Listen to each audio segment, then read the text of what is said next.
Hello, everyone. This is Dr. Sharon H. Porter, and this is Write the Book Now. I'm so excited that you have joined us today for another wonderful episode. And I tell you, our guest this evening is Miss Essynce Moore. She is a teenpreneur and author of a book middle school chronicle series. She released this series in 2015 with the aim to help prepare younger students for middle school and how to deal with bullying, self-esteem, and dream chasing. Essynce is the owner of Essynce Couture LLC, which is a boutique and fashion designing business, and she is also a motivational speaker. Essynce Moore, welcome to Write the Book Now. Thank you. I'm happy to be here. I am so excited that you are here. Oh my goodness. I gave actually just a little bit of information about you, but Essynce, I want you to tell us a little more about who Essynce Moore really is. Okay, well, I'm 16 years old. I'm a junior in high school, and I'm also a fashion designer, author, actress, and motivational speaker. I started designing clothes when I was 6 years old, and when I was 10, I turned my clothes into a business, which is Essynce Couture LLC. When I entered middle school in the 6th grade, I published books. Next thing you know, it turned into the Middle School Chronicle series about my middle school experience and what really goes on in schools in this generation. And I've also been Black Enterprise's Teenpreneur of the Year. I was on BET a couple times, and yeah, just doing big things. I love it. That's exactly right. You're doing big things, and Thanks. You are 16. That is awesome. And as a former middle school teacher, as a former middle school principal, I know that those middle school years are challenging. So Yes. That really what prompted you to want to really write the series to help middle school students. Talk to us a little bit about that beginning. Well, initially, the books, I never thought about them getting published. Like the first book, 6th grade middle school chronicles, it was just my way of letting out all the crazy things that go on in middle school and in my environment. So I just kind of used it as an outlet, my diary, to express how I was feeling amongst everything. And then when I started seeing the feedback I was getting from my books, I was like, all right, I gotta keep pushing this because there's a lot of people out there, a lot of kids out there that can relate to my story. And okay, so are you in high school now? Yes, I'm a junior. Okay. So tell me, in your opinion, what has been the difference from when you started middle school and now that you're in high school?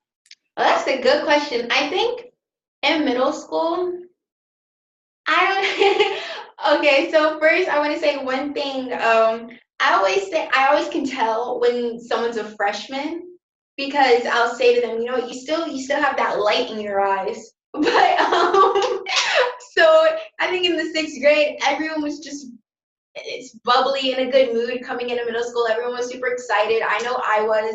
Coming into high school is kind of just it's exciting because you think it's going to be like the movies and how it is on TV shows. But once you really get in there for 6th grade and the 9th grade, you start seeing a lot of changes. Not all of them are what you expected. Not all of them are eventful. Like sometimes it's just boring. And that is so true. And so I want you to talk a little bit about the first book, and then we're going to go on because you actually released 3 now. Yes. So let's talk about the first one, because give us the title of the first one. 6th grade middle school chronicles. Okay, so we're talking 6th grade, and most middle schools across the country now have 6th grade, and that was not always the case.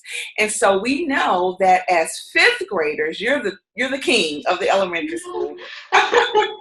Yep. You move into 6th grade, and where you're the little man now. And so that definitely is challenging.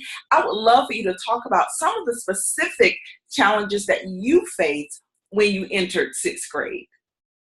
Some of the specific challenges. I think for me, it was just getting accustomed to so many different personalities because as a kid, yeah, everyone's different, but everyone naturally as a child, you focus on your similarities and what you have in common with people so much that sometimes you forget that you're 2 different people who live in 2 different environments. So in the 6th grade, I think I really came to the realization that all of us have different families and all of us have different traits. So I was really just learning to adapt to all these different personalities even the ones in my friends who I'd known forever, and then I just started paying attention to things they didn't like or things they did that I didn't expect them to do. So it's really just about learning about your environment. That's what I did.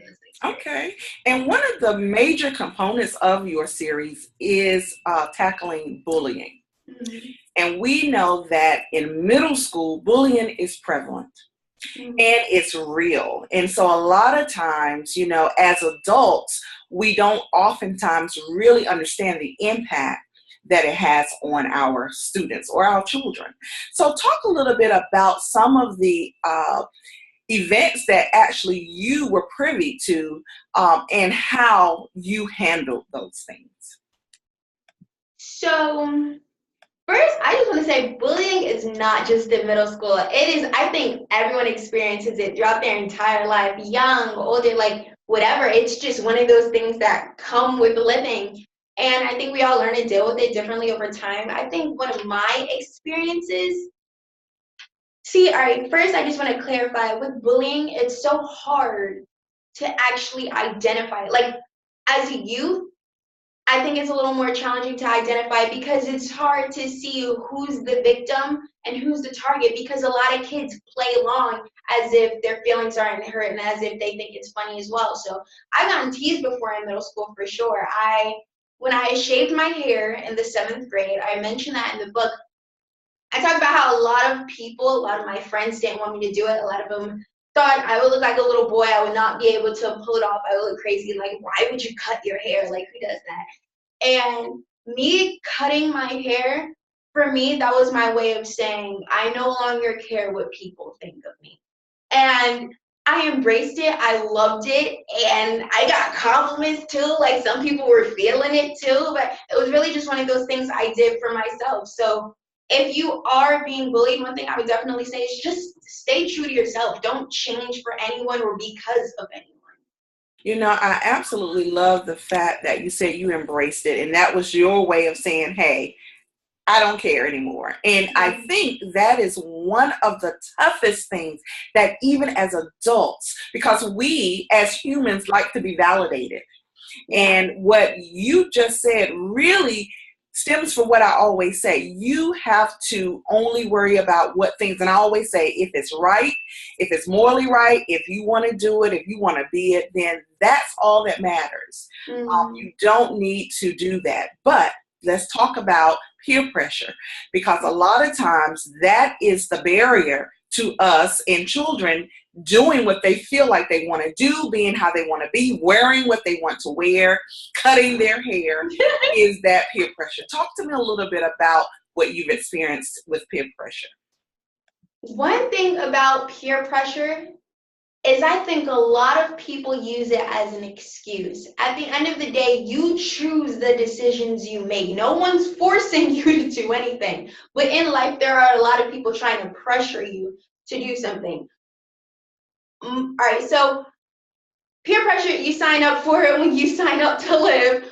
But I would try to keep people around me that don't pressure me into doing things I wouldn't want to do. One thing I do value are my friends, because even though they may do things that I would never do, they don't pressure me to do it because they respect me and they just know something that's not what I would be interested in.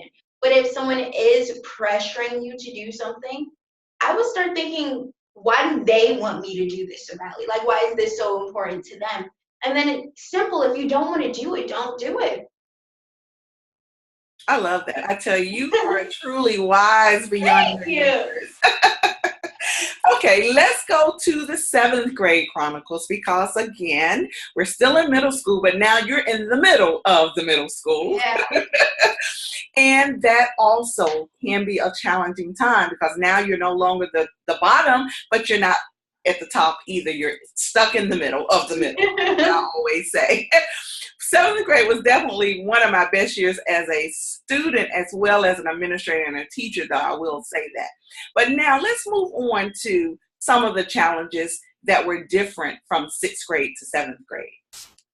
So 6th grade, it was more about my environment and getting used to that. With 7th grade, it was more about myself, learning I'm trying to think of the way to word it. Learning the way to take things, learning my limits, how far I would go to do things and accomplish things. So 7th grade, I I was really just trying to find out who I was and who I wanted to be and trying to find that balance, because sometimes it would get really complicated for me to determine if, all right, this is me, I should own it, or all right, this is me, but I can be better. So sometimes it's hard to, I don't know, you're hard on yourself. I was really hard on myself in 7th grade. I made a lot of mistakes in 7th grade in terms of just putting my pride aside for other people. Like, I think all right, my biggest mistake in the 7th grade is I put a lot of people before myself. So I made a lot of mistakes in doing that, and that's one of the biggest lessons I've learned. You have to pick and choose who you open your heart up to and who you let see different sides of you. Because when I say I was an open book, I was a open book, and it's not like I had anything bad or horrible about me to say. I was just letting a lot of people into my life that didn't necessarily deserve to be. I love that. Okay. And so now we move to 8th grade. You're the king of the castle in 8th grade. But with You that, already know. right? Exactly. And so now it's really looking forward to 9th grade, to, going into high school. 8th grade presents its own set of challenges that you don't experience as 6th and 7th grade. So Mhm. talk about that. So I had a crush in the 7th grade, and then in the 8th grade, the crush just got 10 times harder. I was emotional. And then it was hard learning how to cope with those emotions, because I think a lot of people do this, and I think this is a big problem, even though sometimes I do it too. But just a big issue that I faced in middle school was learning. Right, something I did all the time was try my hardest not to care. I think a lot of us were playing this game where we just didn't want to be affected by the things around us. We didn't want to accept the pain. We didn't want to be vulnerable because we saw it as being weak. So a lot of times in the 8th grade, I talk about how, you know what, this doesn't bother me. I don't care. I'm not going to let this get to me. And towards the end of the book, something happened and I broke. I could not care anymore. So it's like all of those emotions just added up and turned into one big thing, and I broke. And I didn't speak for days either. I had my first heartbreak, my first real heartbreak, and it was painful because a friend that was really close to me ended up not being my friend. So a lot goes on, and you really just, what I did in the 8th grade is just find out how to cope with my emotions and how to embrace them. They are nothing to cower away from. And I really learned a lot about myself in the 8th grade, and a lot about the people around me and the kind of people I wanted around me. So it was definitely a learning experience about myself and about the world. So it kind of combined all my lessons of 6th and 7th grade. That's right. So your books are actually in school districts right now. Yes. How exciting is that? It's so exciting. It's still so crazy to think about. Like, I hear it and it sounds great, but then I see it and it's like, oh my God, like, this is real. This is happening. So I'm still getting used to it. That is awesome. And so how has all of this impacted your daily life? Because I had the opportunity to briefly virtually meet your mom, and I'm sure she works hard to keep you grounded. But how Yes. has this impacted your daily life? It's impacted me a lot, especially one of the biggest things it's impacted is my mindset. Because a lot of times in school, I would get super stressed and overwhelmed, but then I think about my business. Sometimes being an entrepreneur, it can be overwhelming, most definitely. But with all the impact my books have made, it's like a constant reminder why all of it is worth it, why all the stress and all the hard work is worth it. So it's super motivating. Like, I use it to the best of my advantage. Like, one thing I do when I'm getting super stressed is I'll have pictures that I've taken with like my fans and kids who read my book, and I'll stick it in my school books as like a bookmark or something, like just a reminder, like why I'm working so hard in the first place. And you mentioned being an entrepreneur. We really want to talk about that before we leave. Essence Couture LLC. Talk about that. So I started designing clothes when I was 6 years old. And I was, okay, look at the power of manifestation. When I was 6 years old, I would write Essence Couture on my notebooks and sketchbooks. I don't know where I got that from. I don't know how that happened, but I would just write Essence Couture on my sketchbooks, and I love designing clothes. I love fashion, period. So when I was 10 years old, I was still designing these clothes, and my mom came up to me and she was like, "You're still designing these clothes?" And I was like, "Yeah." She said, "Do you want to turn it into a business?" And I said, "Yeah." And she made it very clear all the sacrifices we'd have to make, all the money we'd have to put into it, and I still wanted to do it because this is what I love. So we got all the paperwork and stuff, and Essence Couture was officially an LLC, and I ran with it. Everything I loved, everything I did, I took advantage of it. I put it into my business, and now I get to live my dream. I love it. I tell you, you are just a beam of light, and I just so Thank appreciate you. it. Absolutely. I tell you. So let's tell, first of all, everyone, where can they follow you? Where can they connect with you? Where can they purchase your books? And where can they purchase your fashion? Well, you can find me on Facebook, Twitter, and Instagram at Essence Couture LLC. That is ESSYNCE COUTURELLC. And then my personal account is actually just Essence_more, so my first and last name. And you can find my books on Kmart, Walmart, Barnes & Noble, Amazon, EssenceCouture.com, many, many places. Just Google me. I love it. And what's next for Essence More and Essence Couture LLC? What's next for you? Well, I'm actually going to be taking my headshots this weekend because acting has always been a passion of mine. So now I'm really going to push that. And you're going to see me in a few movies in the future. I am putting that out in I know that's right. I love it. As you say, the power of manifestation. You have to put that thing out there, whatever it is that you believe in your heart. You got to put it out there and then make it happen. Essence, you have just been such a pleasure and a delight to talk to. And I am definitely going to look for you on screen because I know it's going to happen. Thank you. Definitely all your fashions. Do you have copies of your book with you that you can show right now? Let me see. Mommy, do you have some books in the blue black bag? I tell you, it is just so wonderful to experience something like, and you started, like you said, 6 years old. That is powerful. 6 years, and you're now 16? Yeah. I'm getting old. That's wonderful. No, and I just wish you absolute success in everything that you do. I am just so excited that I was able to connect with you because I truly will be following you and know that you're going to go even greater places. And so the name, guys, you just need to look out for Essence More because she's coming. Yes. You are coming. So while we're waiting on your books, what's a final message that you would like to give to any aspiring author, aspiring entrepreneur, especially your children? Because, you know, that's where it is. You started at 6 dreaming of this. So what message would you give to them? Well, I would say one thing a lot of us tend to do, and sometimes I do this myself, is wonder if we can truly make a difference, if we can truly make an impact, because we're only one person. But here's the optimistic side of me saying, anything is possible. Everything was impossible until it was done.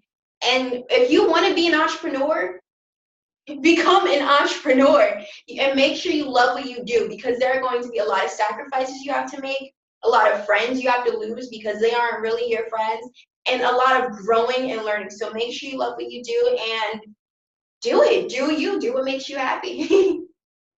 I love it. Essence, thank you so much. And were you able to get the book? Yes. Yeah, please show each one. Yeah. Okay, yeah, absolutely.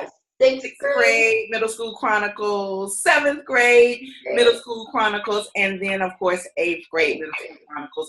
And I encourage you, if you are an educator, if you are a parent, if you are anyone that have anything to do with students, you need to purchase these books. Yes. I love it. Essynce Moore, thank you so much for being my Thank guest you. tonight. And again, I will look for you on the big screen because I know you're going to be there. Yep. I love it. And guys, thank you so much for joining us. Again, this is Write the Book Now. I am Dr. Sharon H. Porter, host, and my guest tonight was Miss Essynce Moore, author, entrepreneur, and just all-out wonderful person. So guys, thank you so much for joining us. And as always, if there's a book inside of you, don't wait. Write the book now.